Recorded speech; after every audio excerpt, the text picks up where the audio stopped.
persons and the 2023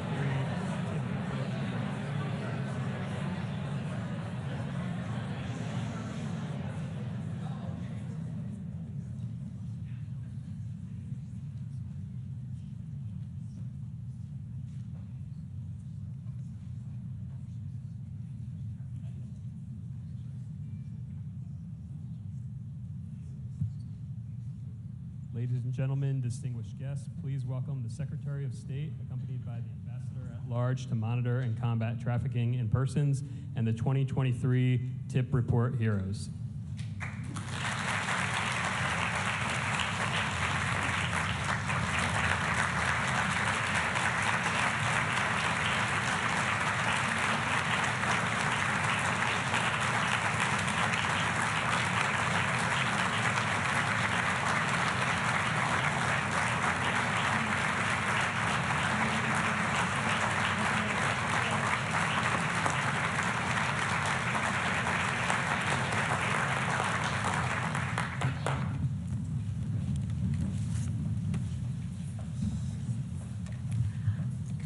Good morning, everyone, and welcome. My name is Cindy Dyer. I'm the Ambassador at Large for the Office to Monitor and Combat Trafficking in Persons here at the Department of State, and I have the honor of kicking off today's ceremony. Thank you all so much for joining us. I know it has been a few years since we could gather such a crowd in person for this ceremony, and it is such a pleasure to see so many friends and colleagues. I'm especially excited that 3 of my predecessors are here, Ambassadors Lou C. DeBaca, Susan Coppage, and John Richmond. Today's program will consist of the following. First, Secretary Blinken will offer remarks on this year's report. Then we will honor 8 outstanding Trafficking in Persons Report heroes for their extraordinary dedication to combating human trafficking. We will also hear briefly from one of the heroes who will speak on behalf of this year's honorees. Finally, I will offer my own closing remarks. After the ceremony, we hope you will find some time to visit state.gov to access this year's report online. We are so grateful to you, Secretary Blinken, for joining us today to release the 2023 Trafficking in Persons Report. Thank you for your continuous work elevating the issue of human trafficking in your meetings around the world and here at home, as well as chairing the President's Interagency Task Force to monitor and combat trafficking in persons. We are proud to serve under your leadership as we all work together to advance efforts to combat human trafficking. Ladies and gentlemen, the Secretary of State, Antony Blinken. Thank you. Thank you. Good morning, everyone. And just to reiterate what Cindy said, it is so wonderful to see you all here at the State Department. Today, the State Department is releasing the 2023 Trafficking in Persons Report.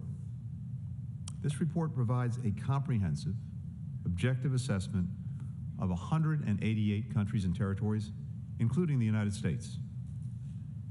Its purpose is to showcase successful efforts to prevent trafficking, to identify areas where countries are falling short and have more work to do, and ultimately to eliminate trafficking altogether.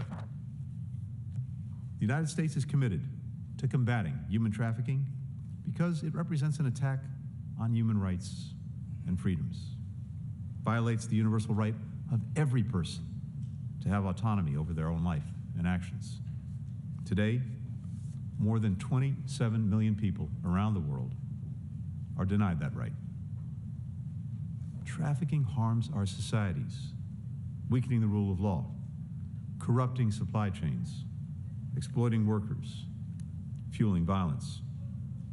And it disproportionately impacts traditionally marginalized groups, women, LGBTQI+ individuals, persons with disabilities, ethnic and religious minorities. In his first year in office, President Biden released an updated national action plan to ensure that our policy response is keeping pace with what is an evolving challenge. Earlier this year, as the ambassador noted, I chaired a meeting of the President's Interagency Task Force to monitor and combat trafficking in persons, where we reviewed steps that we've taken to implement the plan, prohibiting the importation of goods made with forced labor, imposing financial sanctions on those that knowingly profit from that labor, integrating racial equity into our anti-trafficking work, strengthening our efforts to counter online sexual exploitation and abuse of children. The TIP report is a central part of the United States government's anti-trafficking work, and it reflects the efforts of so many people in this room today, and countless others both in Washington and around the world. And that starts with the leadership of Ambassador Dyer and her team at the Office to Monitor and Combat Trafficking in Persons, as well as colleagues that we have in our embassies around the world, whose work to interview survivors, to gather information, to conduct fact-checking, is at the very foundation of the report. Bipartisan efforts in Congress, where there is an ironclad commitment and strong partnership to end trafficking, including Representative Chris Smith, who's been a longtime champion and who's here with us today. And I thank you for your presence and thank you for your leadership over so many years. And members of the U.S. Advisory Council on Human Trafficking and the Human Trafficking Expert Consultant Network. Their insights, their ideas are indispensable to shaping and evaluating our policy and programs. And maybe most significantly, most importantly, we're grateful to the survivors whose courage, whose resilience, and whose perspectives inspire and inform all of our work. Finally, a very warm welcome to our 8 TIP heroes who are with us today. You'll hear a little bit more about them shortly. Journalists, activists, prosecutors, lawmakers, each of whom shares a commitment to stopping trafficking in all of its forms. This year's report shows a picture of steady progress around the world, with dozens of countries making significant strides in preventing trafficking, in protecting survivors, in prosecuting those who carry out this crime. In Seychelles, the national government offered enhanced training to airport staff and police officers to better spot trafficking. The government also instituted new policies to screen vulnerable populations, like migrants at transit points, for trafficking indicators. That's helped them identify more victims than ever before and convict a record number of traffickers. Hong Kong launched a new hotline to help trafficking victims report fraudulent overseas employment scams and to get help.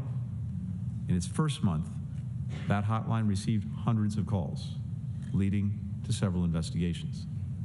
In Denmark, authorities led a renewed focus on and committed additional resources to combating human trafficking, identifying more victims, prosecuting and convicting more traffickers.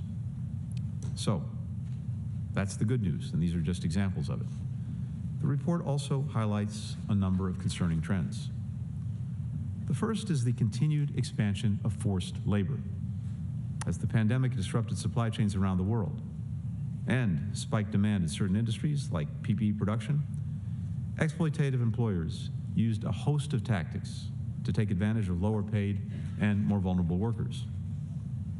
The second is the rise in labor trafficking using online scams, which have proliferated as more of the world gains access to the internet.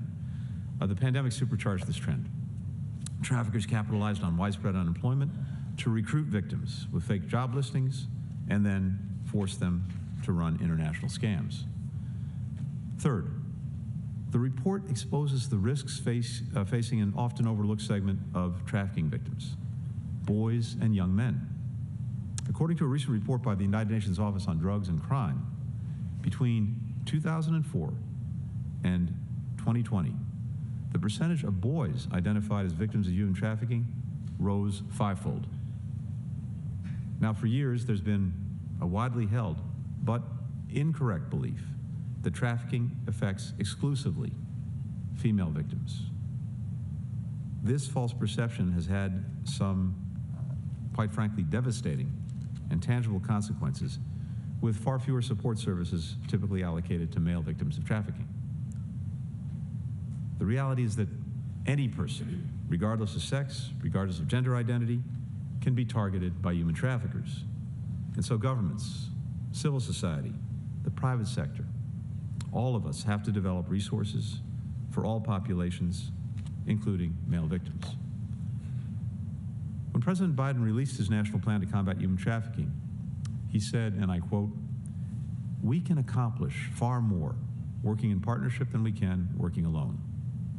That's true for the work between governments, between the federal and local officials, and with and between civil society and the private sector.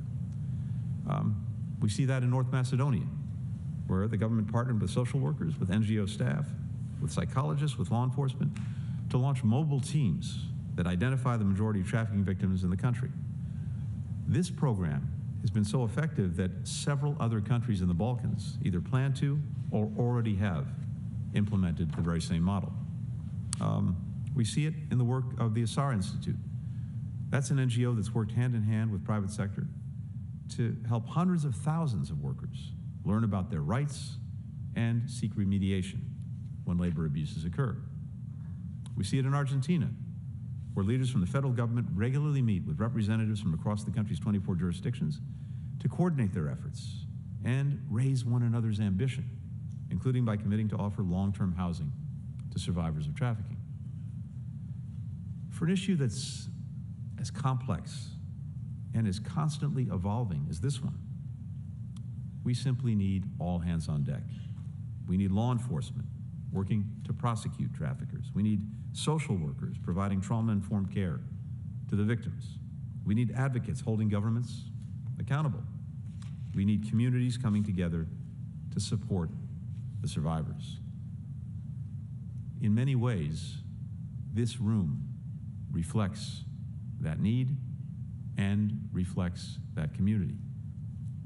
We are so grateful to you for the partnership that you've shown, sharing expertise, sharing ideas, building and strengthening networks with us. And what I want to share with you today is simply this: the United States is committed to standing with you and, once and for all, ending human trafficking. Thank you all very much. Cindy, back to you.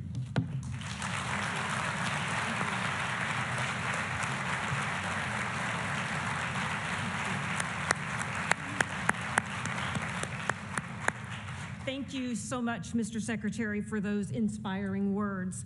I am now delighted to turn our attention to celebrating the 2023 Tip Report Heroes. Please join me as we recognize and honor this year's 8 Tip Report Heroes. First, Pereza Lopez Loyola from Brazil.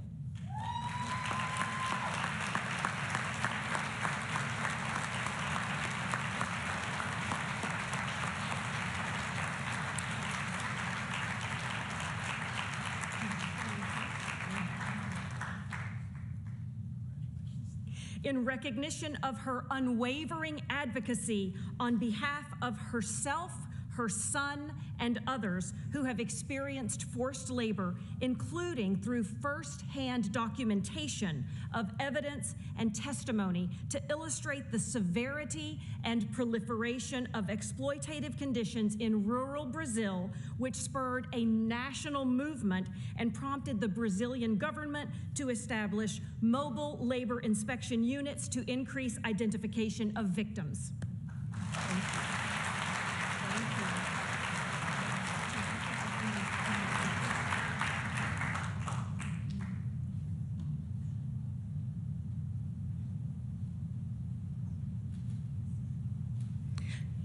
And second, Mek Dara from Cambodia, in recognition of his courageous reporting on human trafficking for the purpose of forced criminality in Cambodia, which led to greater public awareness of and improvements in the Cambodian government's anti-trafficking response.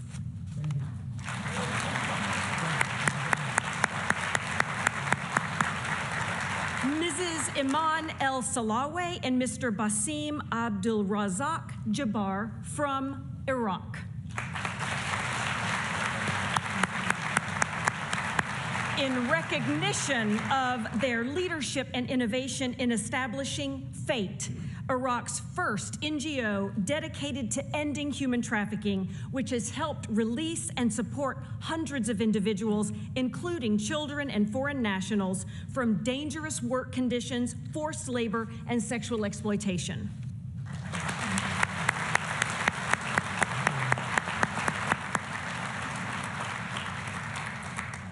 Yvonne Benson Idahosa from Nigeria. In recognition of her continued commitment to empower and elevate the voices of survivors of sex trafficking through her organization's transformative programs that address root causes of human trafficking, and her advocacy work with various levels of the Nigerian government to improve anti-trafficking policy and legislation.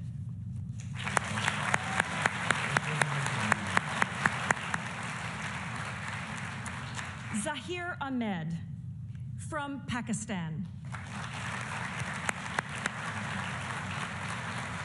In recognition of his pivotal leadership in the application and modernization of anti-trafficking and anti-smuggling laws in Pakistan, the formulation and implementation of a national action plan to combat these crimes, and the improvement of coordination and cooperation efforts between law enforcement and civil society organizations.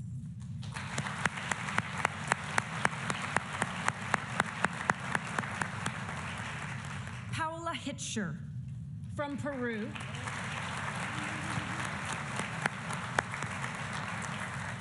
In recognition of her powerful use of innovative partnerships with the Peruvian Navy, National Police, and civil society to advance the investigation and prosecution of human trafficking cases in the Loreto region of Peru, despite a challenging environment of limited funding, security concerns, and limited state presence.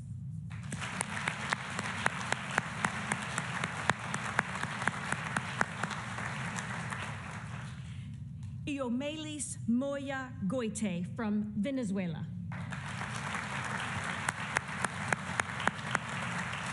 In recognition of her courageous work to investigate and document human trafficking crimes affecting marginalized indigenous communities that are hard to reach and frequently living under the control of illegal armed groups, drawing international attention to human trafficking crimes in Venezuela's mining sector, and providing support for international recommendations to prevent human trafficking of vulnerable populations. Thank you. And now we will hear from one of the 2023 TIP Report heroes. Please join me in welcoming our Yvonne Benson Idahosa from Nigeria.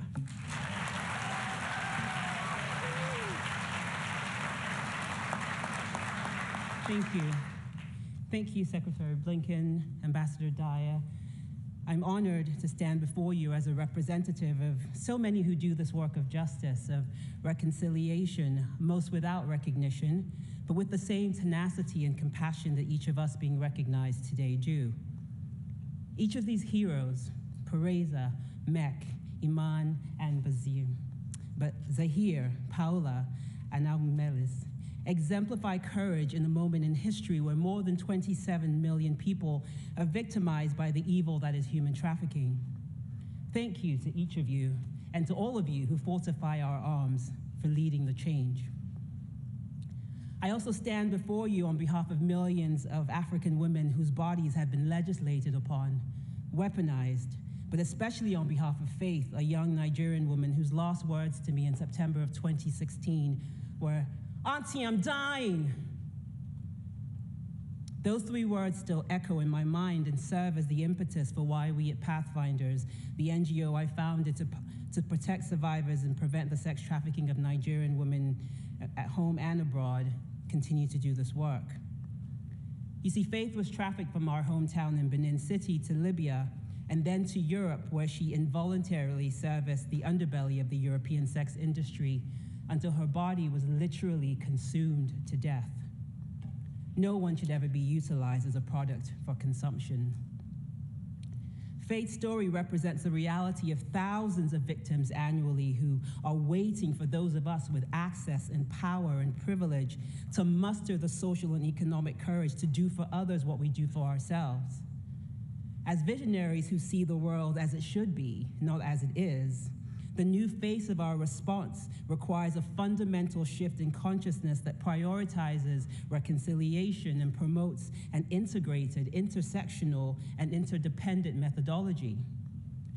You see, I'm not naive to ignore the geopolitical factors, the self-interest, the economic realities that have culminated in global divides that separate developing from the developed, that use the word global to demarcate north from south, and both in love and in war, other them, and hypocritically center us. Nor do I profess to have all the answers to the hard, inconvenient truths that allow for the proliferation of trafficking, that destabilize governments in the pursuit of national interests, that strong-arm countries into a legacy of imperialism. But what I do know is that we can all bear witness to the imports of human trafficking on our collective suffering and the erosion of our conscious, universal aspirations and inherent rights and dignity. And so today I offer considerations that are visible in plain sight, considerations that reframe these complex narratives and underscore the reality that one's interests, rights, and dignities are best preserved when those of others are equally preserved. Both postures are not diametrically opposed. To world leaders who have the power to disrupt trafficking, systemic failures of national and international governments that prioritize profit over people and arbitrary rules over good conscience can no longer be countenanced. We cannot, in good conscience, foster a world where vulnerabilities are abused or systemically condoned and exploited. World leaders must consistently reach across the borders and political divides, not to embrace those for whom seats at the table have been intentionally curated, but to invite and make room for those who have consistently been missing from it. Those who are the most impacted by the problems that human trafficking and its related geopolitical underbelly have created, i.e. survivors and local communities, are whose voices must now be consistently centered. The new face of this movement must democratize and shift power, reconcile, if you will, that power back to those who are seemingly powerless, so that they too can take responsibility to birth innovative solutions. World leaders must envisage partnerships that are laced with compassion and empathy, with the understanding that structural transformation demands a tenacious commitment to our collective long-term vision. To survivors and stakeholders who work tirelessly to restore dignity to those from whom it has been violently obliterated. We must enlarge our work from speaking truth to power to also speaking truth to the seemingly powerless, our local communities. We must unapologetically take up our space as global leaders who, because of our lived experience and expertise, not only deserve a seat at the table, but understand that we can create additional, more inclusive tables that diversify and center our voices. And finally, on a micro level,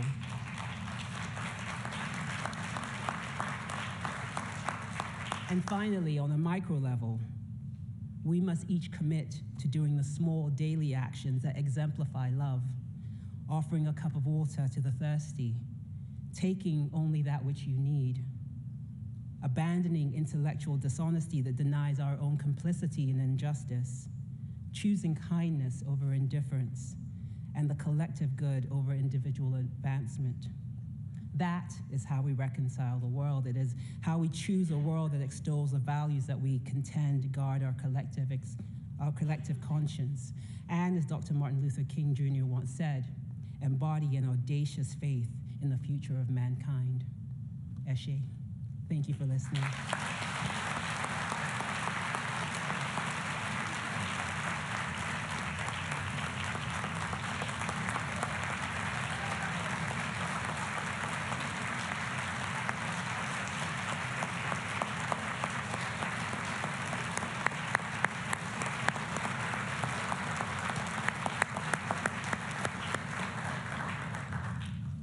Now that's a hard act to follow.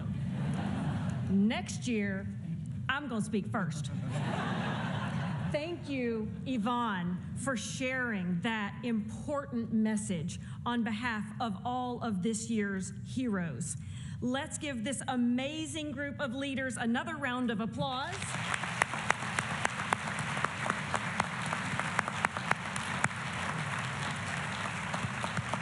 It is such an honor to celebrate your important work. We are thrilled to be partnering again with our colleagues in the Bureau of Educational and Cultural Affairs to provide an International Visitors Leadership Program, an IVLP for short, for several of our TIP Report heroes. Through the IVLP, our TIP Report heroes will have the opportunity to meaningfully engage with Americans here in Washington, D.C., Boston, and Miami, who are also working to eliminate human trafficking and support survivors. So we are excited to not just honor you today, but to work together to share best practices and engage. Today, we are releasing the 2023 Trafficking in Persons Report. The TIP Report is an essential tool in the world's fight against human trafficking. It not only serves as a central reference point for the status of anti-trafficking efforts in each country, including the United States, but it also highlights the best practices and helps disseminate them. This year, we chose to highlight the importance of partnerships in addressing human trafficking. I know firsthand the power of partnerships. Starting out as a local prosecutor in Dallas, Texas, I could see how our response to trafficking situations would be immensely improved if we all had relevant actors, all the relevant actors together in the same room, preferably with chips and hot sauce. So I joined Dallas County's very first interagency task force on human trafficking. I have carried that lesson throughout my career, partnering with NGOs to provide guidance as grassroots activists around the world worked to implement or strengthen anti-trafficking legislation in their various communities. Over the last 30 years, I have seen the immense benefits of elevating the voices and perspectives of survivors. Survivors can play an important role in shaping policies and programs to ensure that they are survivor-centered and responsive to the needs and experience of survivors. By partnering with survivors, we can promote anti-trafficking efforts grounded in the realities of those who have been most directly impacted by this issue. The need for partnerships starts within our own governments. We need all our various agencies to collaborate to make our work more effective and impactful. This year's report highlights the progress made in one country, the Comoros, when they established a national committee to enhance interministerial coordination on anti-trafficking efforts. Through this interagency cooperation, they were able to identify more victims, investigate more trafficking crimes, and refer all victims to services. Strong partnerships between countries can also address the vulnerability of migrants, refugees, and international job seekers to human traffickers. We saw this in Europe when EU governments banded together to proactively protect Ukrainian refugees to prevent trafficking among them as they fled from Russia's illegal full-scale invasion. And in Southeast Asia, Indonesia and the Philippines have worked together to assist trafficking victims lured by cybercrime syndicates into cyber scam operations. Partnerships are also critical because they allow us to harness the diverse expertise of different organizations to tackle trafficking in novel ways. At its core, human trafficking is a financially motivated crime. This report highlights how one partnership between PayPal and Polaris in the United States interrupts traffickers' cash flows and enables parallel prosecutions for financial crimes. Deeper partnerships between financial institutions and law enforcement can better identify the financial trail of human traffickers, allowing law enforcement to collect more evidence to aid prosecutions and lessen the burden on survivors having to testify. Finance Against Slavery and Trafficking, or FAST, developed by UN University and financed by Australia, is another great partnership. FAST is leveraging the use of technology to provide a free e-learning training tool for Southeast Asian government officials working on financial regulation, intelligence, and investigation to understand human trafficking, how it is connected to the financial sector, and what they can do to identify and interrupt it. And we know traffickers are always looking to exploit new vulnerabilities, from conflicts to climate change to the digital world. So we need to continually be building partnerships with new stakeholders. New partnerships between NGOs, governments, law enforcement, survivors, and technology companies can help counter some of these new vulnerabilities. The OSCE and Thomson Reuters used social media and Uber for their Be Safe campaign, reaching hundreds of thousands of Ukrainian refugees about the warning signs of human trafficking. Another great partnership, the Tech Against Trafficking Initiative, harnesses the expertise of companies and other stakeholders to accelerate technology solutions to combat human trafficking. Through the Accelerator program, tech companies provide mentorship, education, and greater network access to assist anti-trafficking NGOs to pilot or scale up initiatives such as generating synthetic data to better share and analyze case information responsibly while protecting victim privacy. Survivors are some of our most important partners. Their lived experience can inform our programs and policies, ensuring we maintain a trauma-informed and victim-centered approach.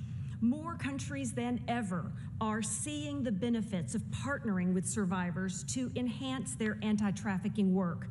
Israel last year established an advisory committee, including 2 survivors to help address forced labor issues, while Australia and Canada committed to survivor engagement in their national action plans. Here at home, the U.S. government continues to pursue partnerships to advance our anti-trafficking work. We are enhancing intergovernmental cooperation with the President's Interagency Task Force to monitor and combat trafficking in persons, regularly bringing together 20 agencies to review and refine our federal anti-trafficking strategies.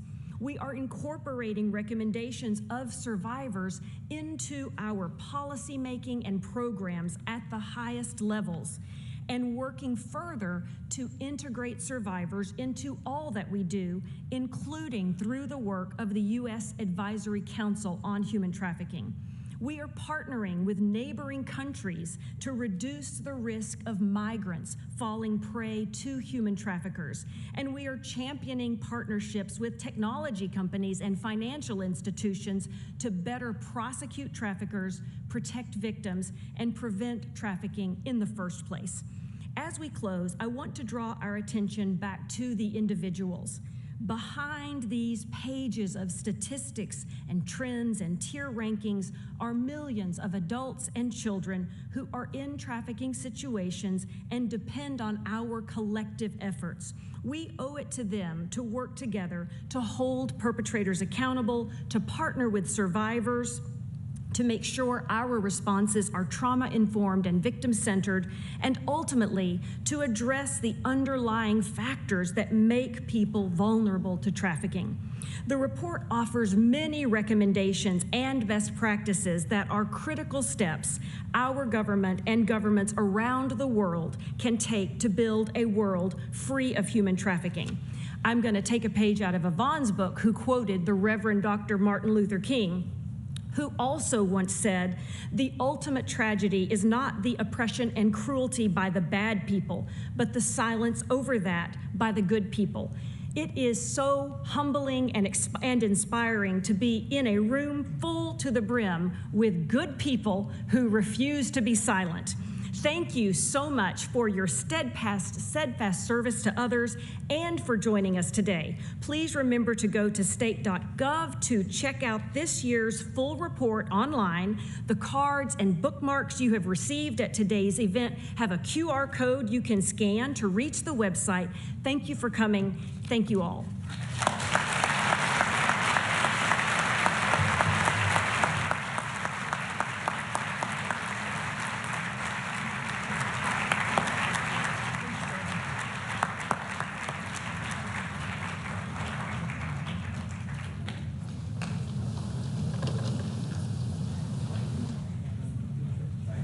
The other book is done.